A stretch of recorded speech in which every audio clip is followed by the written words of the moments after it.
and Dale, Gene Hackman, when they get to the final and he takes them into the Butler Fieldhouse and he breaks out the tape measure and he says, I think you'll find these same dimensions back at our gym at Hickory.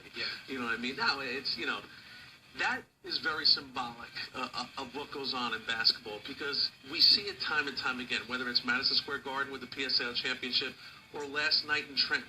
When these state championships go to these big arenas, everything changes. The sight lines are different. Nobody can make jump shots. It's a big factor in these games. And we saw another example of it last night in the New Jersey TFC final. Yeah, we're going to have Kenny later in the show to break it down, but I think I'm going to go on record and saying it was the worst championship game I've ever seen. Hey, listen, they played hard. They didn't take any possessions off. But don't sugarcoat it. It was horrible. But it looked like the first game of the year instead of the last game of the year. It was, but you know, like a lot of effort, Mike, causes turnovers. You know, if you just drop back in the zone after you score a basket, you know, the turnovers aren't going to come. But they were attacking on defense, and it mucked the game up a little bit. But and under the category of what a difference a year makes, or not what a difference, or what goes on in a year. It was almost a year ago to the day that Carl Anthony Towns, and St. Joe's Metuchen won their first ever TFC championship. And there we were a year later, and who do we see? Big Carl. There you are, you and Big Carl. And, you know, you guys have had some great spirited dialogue over the course of Carl Jr.'s career.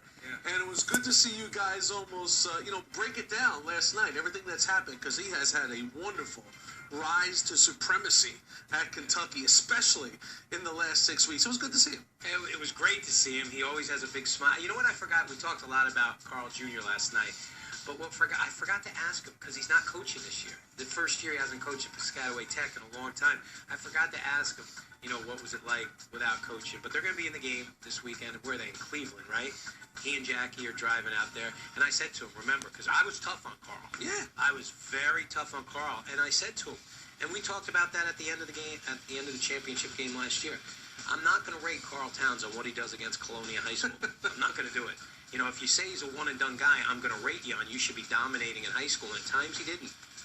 And all of a sudden now, you know, he's, you know, consensus sounds like top 3 pick. But Big Carl would not address that, which was a good job. Yeah, you know what? Good job. We got a little State of the Union on Carl Jr. He's doing great in school. He's got a 3.75 GPA.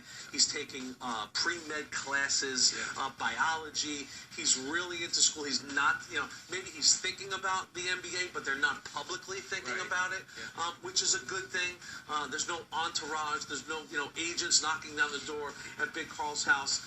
But he's, you know, he's He changed his phone number. He did. He had to. Smart. He's enjoying college life. I mean, You have a new message from Reggie Carter. You have a new message from Reggie Carter. He has been like a phoenix rising to the top of the charts. You forwarded that photo to the assistant coach of Kentucky last night, didn't you? Barry Royce. You have a new message from Reggie Carter. A couple of legends right there. When I sent it to him. But did you see Carl Jr.? He's on the cover of Sports Illustrated last week. I mean, You have a new message from Reggie Carter. Good to see him. It is. Big Carl. Jim, the Great guy. Absolutely. It was great to see him. And you haven't gone to the Kentucky Derby now, right? Yes, I said you could. Come on, your wife would look great. One of those hats, one of those fancy Jackie drinks. would look great in that. She would. So, Jim, and again, this is the time of the year where you don't want to be skidooed. And for Bergenfield, there's no way back in. Rocked by Paulsboro. And Westhill lost the heartbreaker. The Vikings were trying to win their first ever Connecticut Big Boy Championship. So Howard White's Vikings had a wonderful year. And the reason they're out is because Jesuits. New number 20. A couple weeks ago, Fairfield Prep was in. Played a little bit of, you know, roller coaster, up and in, up and out. They're back in. Here's why. Real fun state championship game in the big boy division up there at Mohegan Sun. Boy, did they put on a great show. And this guy right here, Tyrell Alexander, put on a great show all year for the Stanford school. Just love the way he gets after it. He had 14 in the game. Vashawn Natil hit a couple of big threes in this game. That one gave the Vikings a 13-9 lead. Joe DeGennaro, heart and soul guy, toughness. Not going to score a lot of baskets, but you see he's got the cut under the eye, the bandage, the whole thing. Just played tough. That tied it at 13 for the Jesuits. C.J. Donaldson. Boy, this kid plays hard, too. Has a funky shot, but good results. That's all that matters. 22-9. Rich Kelly, what a postseason he had since transferring up from Mount Verde, where he played for his uncle Kevin Boyle a year ago. That put the Prep up 23-22. Same score, the A-Train out in transition. Vikes now take a lead. That bomb squad very quiet when the A-Train laid it in there. What a wonderful crowd, too, at Mohegan Sun, man. They come out for this event in droves, upwards of 8,000 people. CJD, 2 of his 14. That put the Vikes up 26-23. 8 seconds left in the half. Natil, say something now, bomb squad. 29-26 after 16 minutes of basketball. Who says you can't shoot it good at the big arenas? Yeah, only you. Jeremiah Livingston struggled on this night. He's been unbelievable down the stretch. That's his only field goal of the night. Put Westhill up 32-28. When Juan De La Cruz steps into the passing lane, gets his only bucket, things look really good for Westhill. They were up 6, now up 5, closing seconds of the third quarter. Fairfield U recruit Tommy Nolan. Oh, come on. Bingo. Oh, Tommy on time. So with 8 minutes left in the high school basketball season in Connecticut, Prep was down 2. Ryan Foley, the great look to Patrick Harding. This sophomore is going to be really good. He tied the game at 44, had 13 points in the game. Donaldson, oh, so crafty, gets to the bucket, 46-44. Now tied at 46. Look at Patrick Harding. Again, great court awareness. The kick out to Rich Kelly, who's been sensational in the postseason.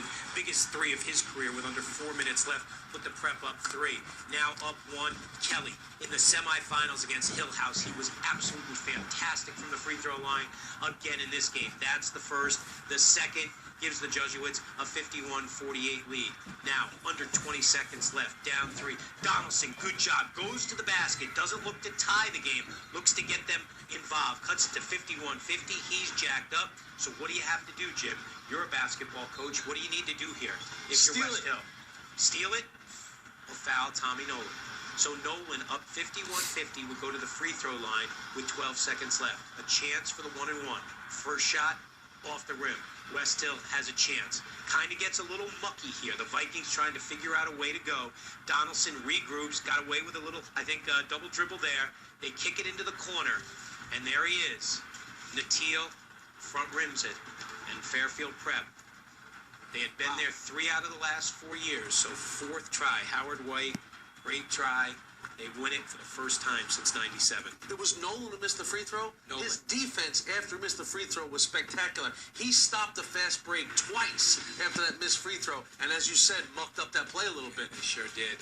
New to the poll as well. Newark Tech, do not get caught up